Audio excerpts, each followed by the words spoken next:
Hello, people. I'm Jaby KOAY, joined by Achara KIRK. What's up? We've continued on with Scam 1992. We just finished episode 4. We've got an IMDb one-liner. Harshad's sudden success catches the attention of a young financial journalist, Sucheta Dalal, who is actively looking for evidence against him. Will Harshad at all get to enjoy his extravagant life to his heart's content? Sucheta Dalal has noticed him from very early on in the series. Yeah. I'm not sure why it's saying that there.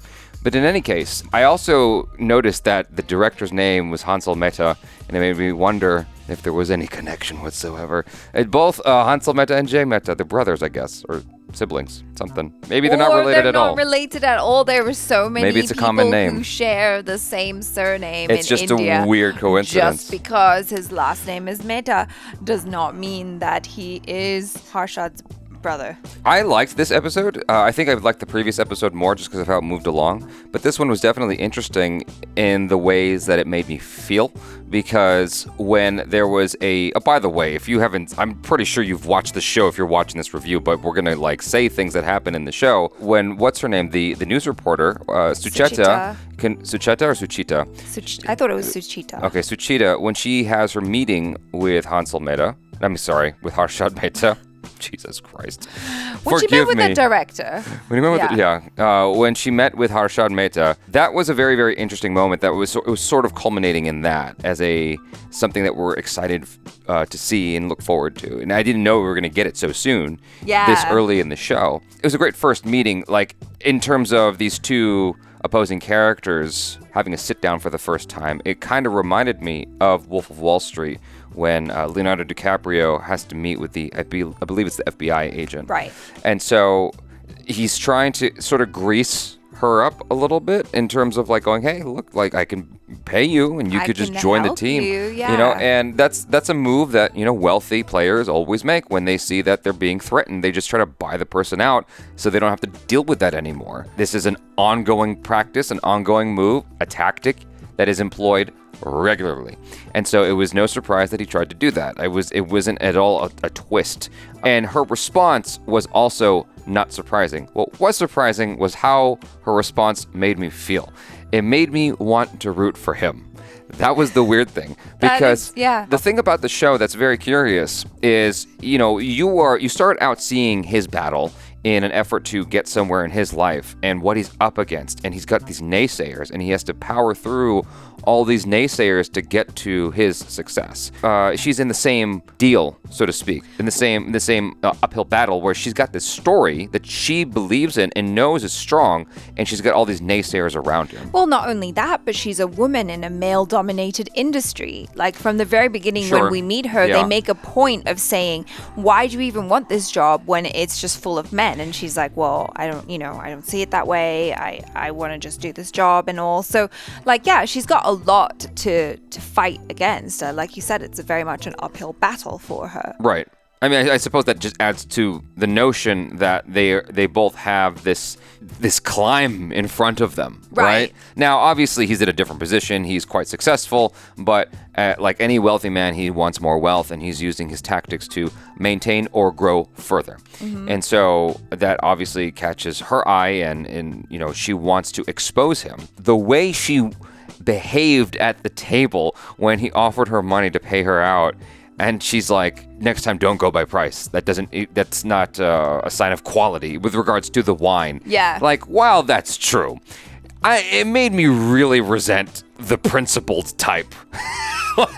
I know that ultimately what this culminates in is he is doing bad things. I get it. But when you see his journey, you do feel some empathy for him of this dude was literally rags to riches, and you see what pressure he was under in order to come out as this guy.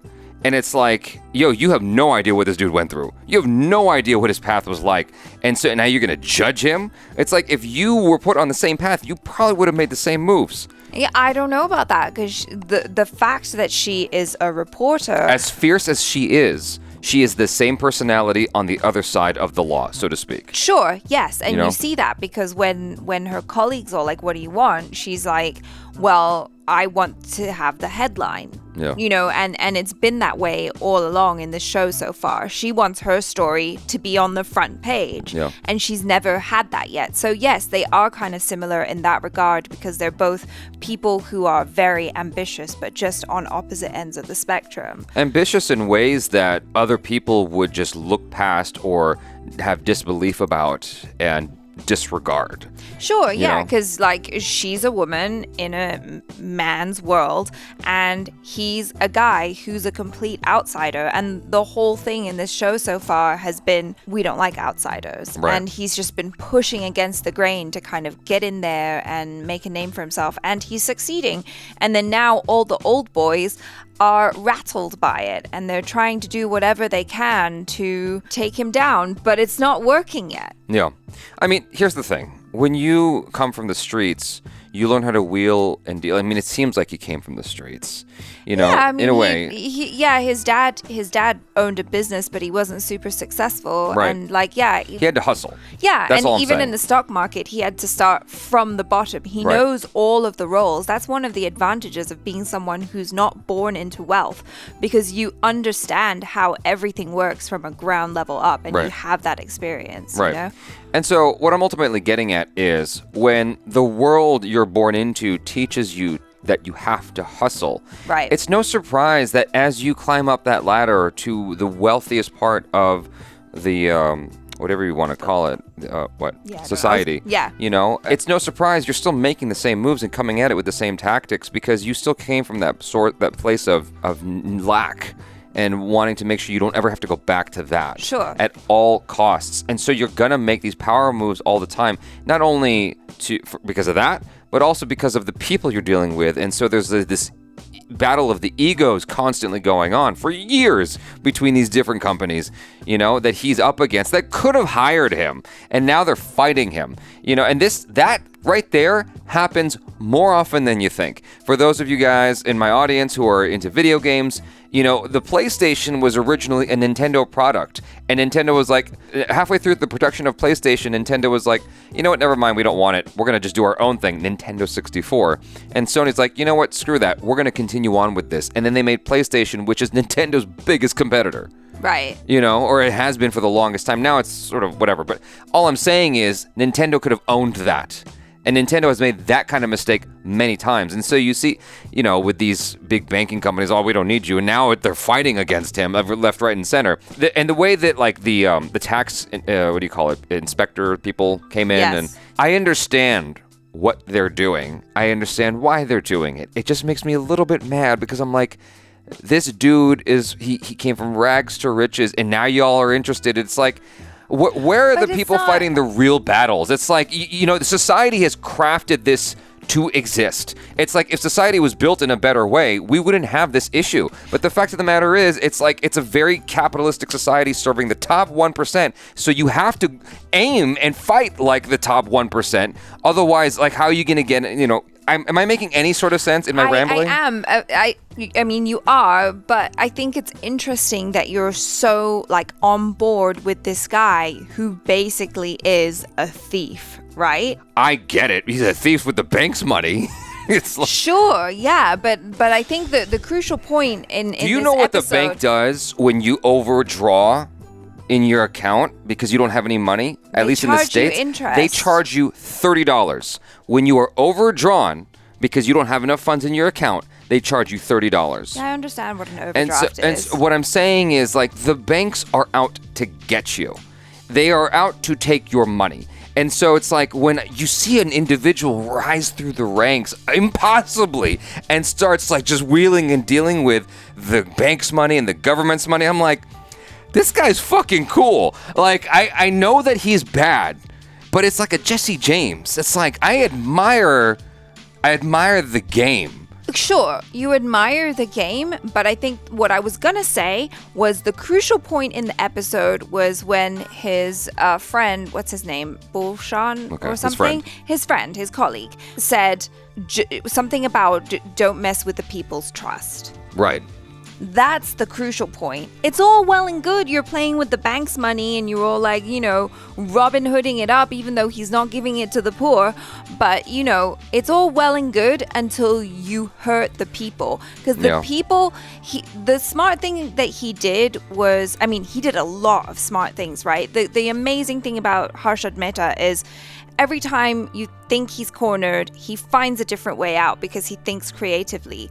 And so he goes to the ad agency and was like, let me run an ad. Yeah. And so he played with people's perceptions because perception is super important. Yeah. And so if he's winning people's trust, that's a really fragile thing. Yeah. Because it's awesome that you have their trust, but if you break the people's trust, oh boy, you're going down. But has he done anything to break the people's trust? Not yet. No. He will. Okay. Well, he will. Yeah. Okay. We haven't gotten there yet. It's all there. It's all kind of like foreshadowing. Everything's important. He's definitely Icarus. He's flying really close to the sun without reservation, and that is a problem. It's like you have to listen to the people around you at a certain point who are telling you to like, slow your roll. Slow your roll, like dude. There's that scene in Breaking Bad of like where what's her name opens up the. Oh, you didn't see that. You got to watch Breaking Bad. But there's this scene where his wife shows him how much money they've amassed. Oh, and I remember that scene. It's literally like huge. This huge stack. It's an impossible amount of money inside of a storage place, because that was like the safest place to keep it. And she goes, "How much more do you need to earn? Like, when is enough enough?" That's always the question, and it's never enough when you're that rich. And you're fueled by ego. Because it's not about the money anymore. It's not. It's about the power. It's about winning. It's about the power. And so, I think this is fascinating just from like a kind of looking at it like a chessboard and seeing all the moves that are being made. I really like watching his strategy unfold. Yeah, because everyone's a player, right? From Suchita, who's having her little power chess moment with him at the hotel bar or whatever, which was really cool because like she comes in and he's all like, "Oh, what's it like being at the place you used to work at?" And it's like, boom, bitch, I researched you. Take that. And then it's like this back and forth, which was really delicious and fun. And then you see all the moves that the other brokers, the money market people are making to try and take him down, and like everything's kind of stacked against him, and yet he still manages to find a way out. That's just all theater. That's the thing. It's like the government was giving him money. It's all theater because the government benefits. Everyone is like all playing along as long as they benefit, but as soon as it's gonna like look bad, they turn him in and they're like, "Oh no," and they point a finger at him like it's him. He's the bad guy. He says it. I helped all these people profit, which he did. He did, yeah. And that's just the thing that just kind of rubs me the wrong way. It's like, okay, you take him down. It's a Hydra. Like someone else is gonna fill his place. You know what I'm saying? Sure. And so it's like, what really are we doing here? The first person I look at is always the government, especially when it's like we're in a dire situation, like right now with India, right? Or even the States, where you had a lot of kids in New York who were starving because they weren't getting their lunch food because a lot of kids get food at school. Mm-hmm. And so they're like going, "Oh, can you donate? Can you donate?" And it's like, yes, I can donate and I will. But at the same time, I'm mad. And I'm mad that there isn't some kind of system in place to deal with this stuff. And so I can only get so mad at the guy because you see where he came from. The thing I look at is the system that made him, that bred him to be this way. That's what I look at. You know what I mean? I don't know if I'm making any sense. You think that if more doors had been opened to him, if he'd been given more opportunities with people, then he would have just become an employee or a cog in the wheel, like a cog in the machine, rather than being someone who is a go-getter. All I'm saying is the system is designed to keep you down, and he managed to fight through that shit and become a boss. Yeah. That's all I'm saying. And that's admirable, even though he falls hard. He's gonna fall hard. It's just admirable that he was able to come so far. If only he learned how to like slow his roll. Like, listen to the people around him, like you said. Like, I mean, he makes a point of surrounding himself with people that he values and trusts, and yet he's becoming like his hubris is going to be his downfall. His hubris being it's his pride, right? Yeah. And so he's becoming too proud. Yeah. And he's not listening to the people who are trying to temper him, who are like, yo, dude, we need to, maybe.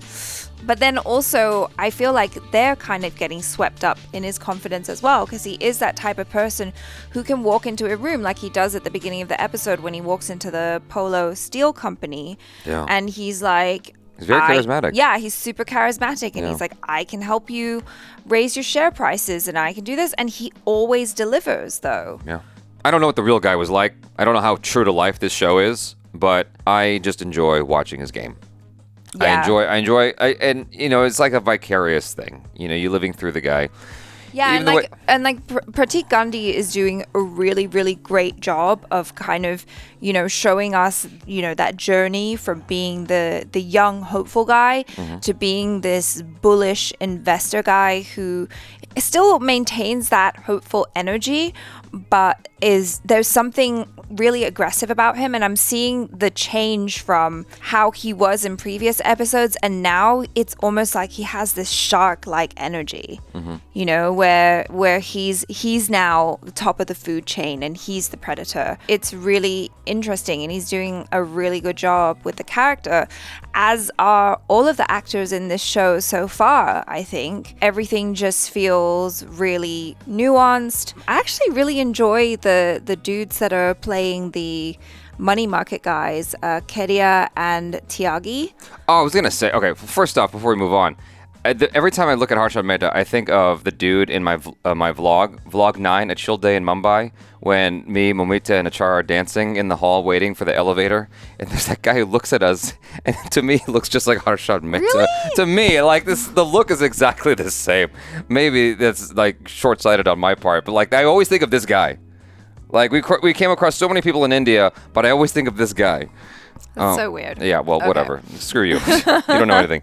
Okay, regarding Tyagi, when I first saw him when he was first introduced, I thought he was a very interesting actor, and his performance was cool. But the more I watch him, the more I just get a little bit annoyed, and I'm not. Is it the character or the actor? It's the acting. Okay. I'm sure he's a good actor. I'm sure he's done a lot of work, and he's generally very awesome. But it's just like his performance here. There's a difference between restrained and stilted. I don't know. There's something about the way he performs that just feels fake to me. It doesn't feel like a person. And part of what might be informing that is the writing of that character. Because in the previous episode, there's a line where he goes, I always tell you something, something, something with the dominoes. And I'm like, if you always tell him that, there's no need to repeat that right now.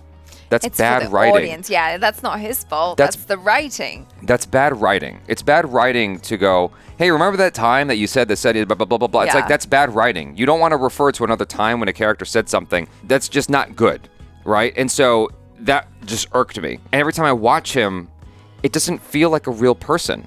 I don't know what it is. I understand that. Yeah, like maybe there is a certain element of that, but I kind of feel like it's the character as well, because they are like him and Kedia. I think they're like these kind of characters who represent the upper crust. I get it. Kind of. No, I get that. Born with the silver spoon in their mouths. The other guy people. I like. The other guy who with the glasses, who's a dickhead that rejected Harshad Mehta's card. Yeah. What's his name? I think Kedia. Yeah, Kedia. I like him. I think he's really good. But the guy playing Tyagi, there's just something. Stilted was the wrong word. It's just there's something in his performance that just feels off, and I can't quite put my finger on it. It feels like a performance as opposed to a person behaving. Gotcha. If that makes any sense. Sure. And it's just, he goes into his mode and he's got his, it's like, you have an actor like, what's the guy, his name who played Obi-Wan Kenobi? I can't remember his name now. Ewan McGregor? No. Sir Alec Guinness? Alec Guinness. When Alec Guinness created a character, he had a voice, a walk, just everything, mannerisms, and he had it down pat, and that was the person. And he lived it. It felt lived in. Whereas this feels like, it feels like he's made choices about how to behave, but it doesn't feel lived in. It feels like that's it. That's the easiest way to put it. Okay. It just doesn't feel lived in to me. It feels like a person who's trying to be this person, as opposed to actually being the person like everybody else in the show. So he just stands out to me as just like, ugh. And again, I like when he first came on the scene, I liked him. I thought he did a good job. It just has shifted since then, and I'm sure he's a really good actor, and there's other performances he's done that are really good, and maybe everybody else in the world who's seen the show loves what he did. It's just rubbing me the wrong way, especially with all the acting being pretty stellar in the show. Yeah, it's been great so far. Yeah, it's like that's the one performance that stands out to me as like, I don't know. It's not like it's terrible. It just is not great. That's it. So yeah. But anyway, overall, I like the episode a lot. We've talked way too long about it. So you guys, thanks so much for hanging out. Hopefully you enjoyed that. And looking forward to episode 5. I'm Jaby KOAY. This is Achara KIRK. Peace out.